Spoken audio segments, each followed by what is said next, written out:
श्रीमद् भागवत गीता अध्याय 2। गीता सार। संजय ने कहा, करुणा से व्याप्त शोक युक्त अश्रुपूरित नेत्रों वाले अर्जुन को देखकर मधुसूदन कृष्ण ने ये शब्द कहे। श्री भगवान ने कहा, हे अर्जुन, तुम्हारे मन में यह कल्मश आया कैसे? यह उस मनुष्य के लिए तनिक भी अनुकूल नहीं है जो जीवन के मूल्य को जानता हो। इससे उच्च लोक की नहीं अपितु अपयश की प्राप्ति होती है। हे पृथा पुत्र, इस हीन नपुंसकता को प्राप्त मत हो, यह तुम्हें शोभा नहीं देती। हे शत्रुओं के दमन करता, हृदय की क्षुद्र दुर्बलता को त्याग कर युद्ध के लिए खड़े हो। अर्जुन ने कहा, हे शत्रुहंता, हे मधुसूदन, मैं युद्ध भूमि में किस तरह भीष्म तथा द्रोण जैसे पूजनीय व्यक्तियों पर उलटकर बाण चलाऊंगा। ऐसे महापुरुषों को जो मेरे गुरु हैं, उन्हें मारकर जीने की अपेक्षा इस संसार में भीख मांगकर खाना अच्छा है। भले ही वे सांसारिक लाभ के इच्छुक हों, किंतु हैं तो गुरुजन ही। यदि उनका वध होता है तो हमारे द्वारा भोग्य प्रत्येक वस्तु अन्न के रक्त से सनी होगी। हम यह भी नहीं जानते कि हमारे लिए क्या श्रेष्ठ है, उनको जीतना या उनके द्वारा जीते जाना। यदि हम धृतराष्ट्र के पुत्रों का वध कर देते हैं तो हमें जीवित रहने की आवश्यकता नहीं है। फिर भी वे युद्ध भूमि में हमारे समक्ष खड़े हैं। अब मैं अपनी कृपण दुर्बलता के कारण अपना कर्तव्य भूल गया हूं और सारा धैर्य खो चुका हूं। ऐसी अवस्था में मैं आपसे पूछ रहा हूं कि जो मेरे लिए श्रेयस्कर हो उसे निश्चित रूप से बताएं। अब मैं आपका शिष्य हूं और शरणागत हूं, कृपया मुझे उपदेश दें। मुझे ऐसा कोई साधन नहीं दिखता जो मेरी इंद्रियों को सुखाने वाले इस शोक को दूर कर सके। स्वर्ग पर देवताओं के आधिपत्य की तरह इस धन धान्य संपन्न सारी पृथ्वी पर निष्कंटक राज्य प्राप्त करके भी मैं इस शोक को दूर नहीं कर सकूंगा। संजय ने कहा। इस प्रकार कहने के बाद शत्रुओं का दमन करने वाला अर्जुन कृष्ण से बोला, हे गोविंद, मैं युद्ध नहीं करूंगा, और चुप हो गया। हे भरतवंशी धृतराष्ट्र, उस समय दोनों सेनाओं के मध्य शोकमग्न अर्जुन से कृष्ण ने मानो हंसते हुए ये शब्द कहे। श्री भगवान ने कहा, तुम पांडित्यपूर्ण वचन कहते हुए उनके लिए शोक कर रहे हो जो शोक करने योग्य नहीं है। जो विद्वान होते हैं वे न तो जीवित के लिए न ही मृत के लिए शोक करते हैं। ऐसा कभी नहीं हुआ कि मैं न रहा हूं या तुम न रहे हो, अथवा ये समस्त राजा न रहे हों, और न ऐसा है कि भविष्य में हम लोग नहीं रहेंगे। जिस प्रकार शरीरधारी आत्मा इस वर्तमान शरीर में बाल्यावस्था से तरुणावस्था में और फिर वृद्धावस्था में निरंतर अग्रसर होता रहता है, उसी प्रकार मृत्यु होने पर आत्मा दूसरे शरीर में चला जाता है। धीर व्यक्ति ऐसे परिवर्तन से मोह को प्राप्त नहीं होता। हे कुंती पुत्र, सुख तथा दुख का क्षणिक उदय तथा कालक्रम में उनका अंतर्धान होना सर्दी तथा गर्मी की ऋतुओं के आने जाने के समान है। हे भरतवंशी, वे इंद्रिय बोध से उत्पन्न होते हैं और मनुष्य को चाहिए कि अविचल भाव से उनको सहन करना सीखे। हे पुरुष श्रेष्ठ अर्जुन, जो पुरुष सुख तथा दुख में विचलित नहीं होता और इन दोनों में संभव रहता है, वह निश्चित रूप से मुक्ति के योग्य है। तत्वदर्शियों ने यह निष्कर्ष निकाला है कि असत भौतिक शरीर का तो कोई चिरस्थायित्व नहीं है, किंतु सत आत्मा अपरिवर्तित रहता है। उन्होंने इन दोनों की प्रकृति के अध्ययन द्वारा यह निष्कर्ष निकाला है। जो सारे शरीर में व्याप्त है उसे ही अविनाशी समझो। उस अव्यय आत्मा को नष्ट करने में कोई भी समर्थ नहीं है। अविनाशी, अप्रमेय तथा शाश्वत जीव के भौतिक शरीर का अंत अवश्यंभावी है। अतः है भारतवंशी, युद्ध करो। जो इस जीवात्मा को मारने वाला समझता है तथा जो इसे मरा हुआ समझता है, वे दोनों ही अज्ञानी हैं, क्योंकि आत्मा न तो मरता है और न मारा जाता है। आत्मा के लिए किसी भी काल में न तो जन्म है न मृत्यु। वह न तो कभी जन्मा है, न जन्म लेता है और न जन्म लेगा। वह अजन्मा, नित्य, शाश्वत तथा पुरातन है। शरीर के मारे जाने पर वह मारा नहीं जाता। हे पार्थ, जो व्यक्ति यह जानता है कि आत्मा अविनाशी, अजन्मा, शाश्वत तथा अव्यय है, वह भला किसी को कैसे मार सकता है या मरवा सकता है। जिस प्रकार मनुष्य पुराने वस्त्रों को त्याग कर नए वस्त्र धारण करता है, उसी प्रकार आत्मा पुराने तथा व्यर्थ के शरीरों को त्याग कर नवीन भौतिक शरीर धारण करता है। यह आत्मा न तो कभी किसी शस्त्र द्वारा खंड खंड किया जा सकता है, न अग्नि द्वारा जलाया जा सकता है, न जल द्वारा भिगोया या वायु द्वारा सुखाया जा सकता है। यह आत्मा अखंडित तथा अघुलनशील है। इसे न तो जलाया जा सकता है, न ही सुखाया जा सकता है। यह शाश्वत, सर्वव्यापी, अविकारी, स्थिर तथा सदैव एक सा रहने वाला है। यह आत्मा अव्यक्त, अकल्पनीय तथा अपरिवर्तनीय कहा जाता है। यह जानकर तुम्हें शरीर के लिए शोक नहीं करना चाहिए।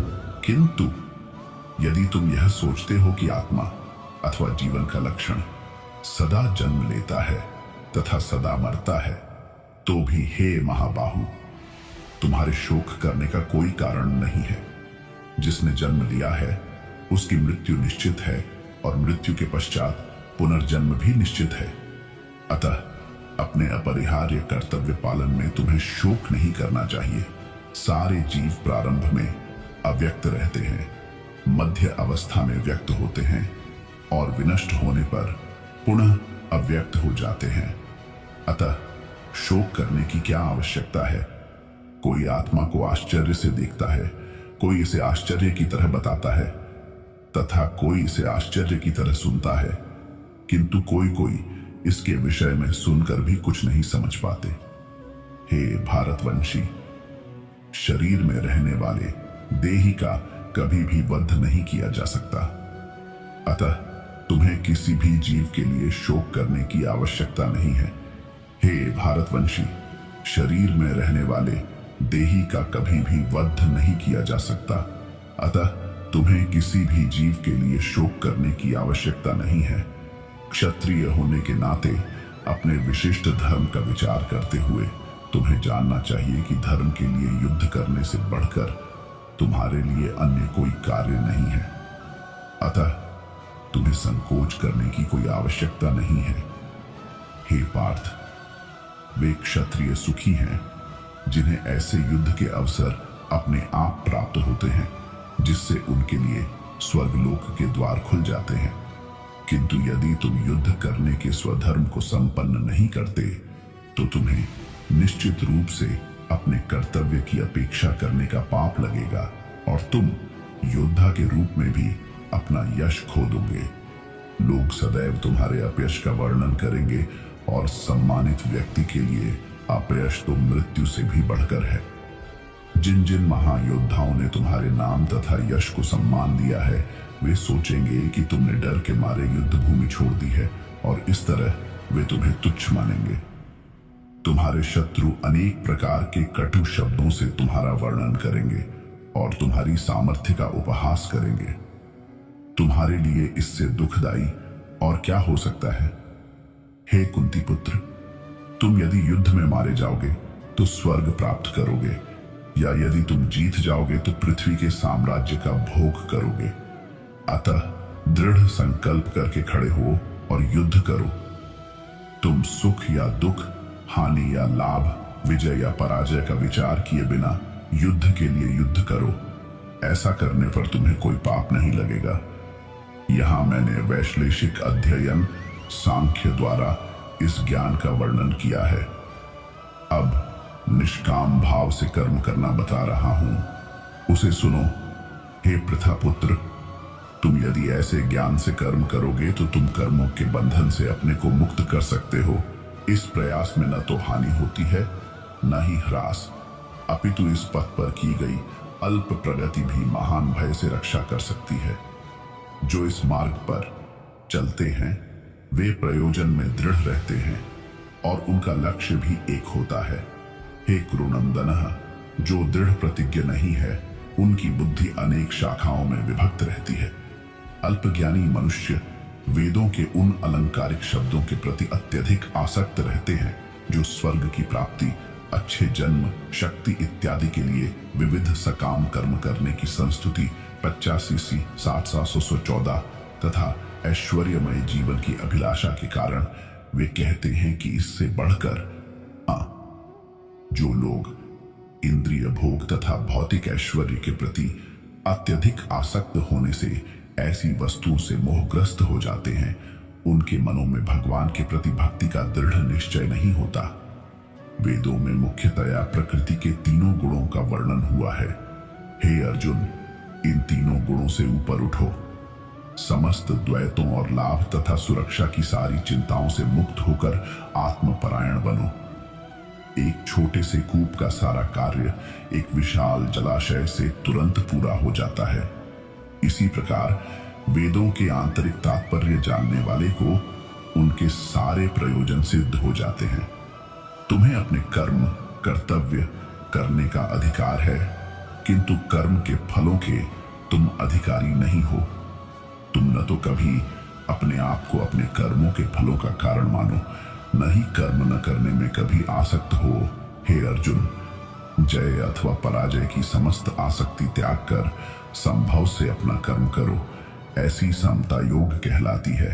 हे धनंजय, भक्ति के द्वारा समस्त गर्हित कर्मों से दूर रहो और उसी भाव से भगवान की शरण करो। जो व्यक्ति अपने सकाम कर्म फलों को भोगना चाहते हैं वे कृपण हैं। भक्ति में संलग्न मनुष्य इस जीवन में ही अच्छे तथा बुरे कार्यों से अपने को मुक्त कर लेता है।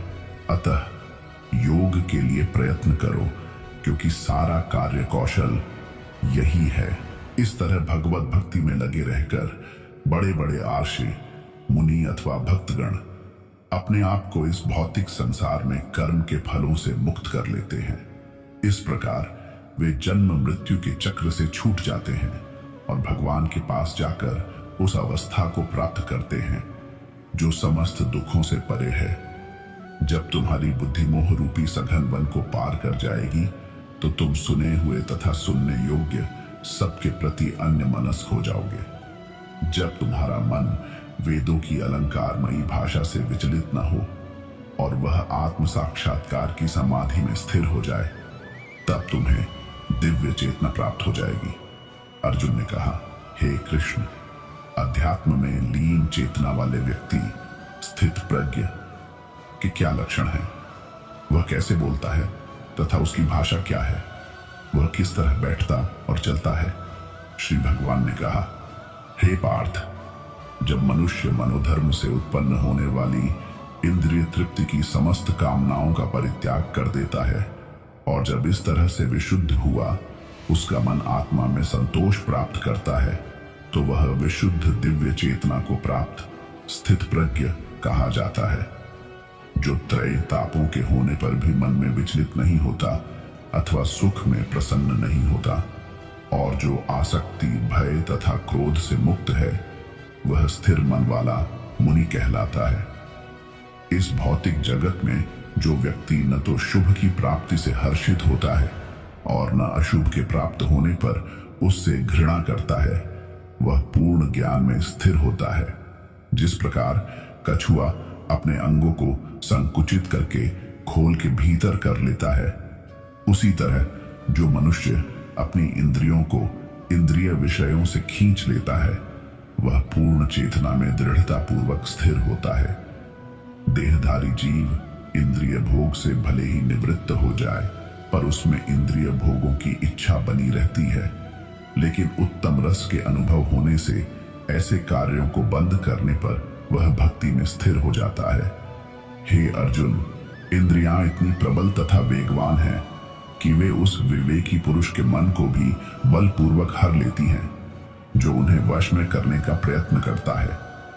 जो इंद्रियों को पूर्णतया वश में रखते हुए इंद्रिय संयमन करता है और अपनी चेतना को मुझ में स्थिर कर देता है, वह मनुष्य स्थिर बुद्धि कहलाता है। इंद्रिया विषयों का चिंतन करते हुए मनुष्य की उनमें आसक्ति उत्पन्न हो जाती है और ऐसी आसक्ति से काम उत्पन्न होता है और फिर काम से क्रोध प्रकट होता है। क्रोध से पूर्ण मोह उत्पन्न होता है और मोह से स्मरण शक्ति का विभ्रम हो जाता है। जब स्मरण शक्ति भ्रमित हो जाती है तो बुद्धि नष्ट हो जाती है और बुद्धि नष्ट होने पर मनुष्य भवकूप में पुनः गिर जाता है। किंतु समस्त राग तथा द्वेष से मुक्त एवं अपनी इंद्रियों को संयम द्वारा वश में करने में समर्थ व्यक्ति भगवान की पूर्ण कृपा प्राप्त कर सकता है। इस प्रकार कृष्ण भावनामृत में तुष्ट व्यक्ति के लिए संसार के तीनों ताप नष्ट हो जाते हैं और ऐसी तुष्ट चेतना होने पर उसकी बुद्धि शीघ्र ही स्थिर हो जाती है। जो कृष्ण भावनामृत में परमेश्वर से संबंधित नहीं है उसकी न तो बुद्धि दिव्य होती है और न ही मन स्थिर होता है, जिसके बिना शांति की कोई संभावना नहीं है। शांति के बिना सुख हो भी कैसे सकता है। जिस प्रकार पानी में तैरती नाव को प्रचंड वायु दूर बहा ले जाती है, उसी प्रकार विचरणशील इंद्रियों में से कोई एक जिस पर मन निरंतर लगा रहता है मनुष्य की बुद्धि को हर लेती है।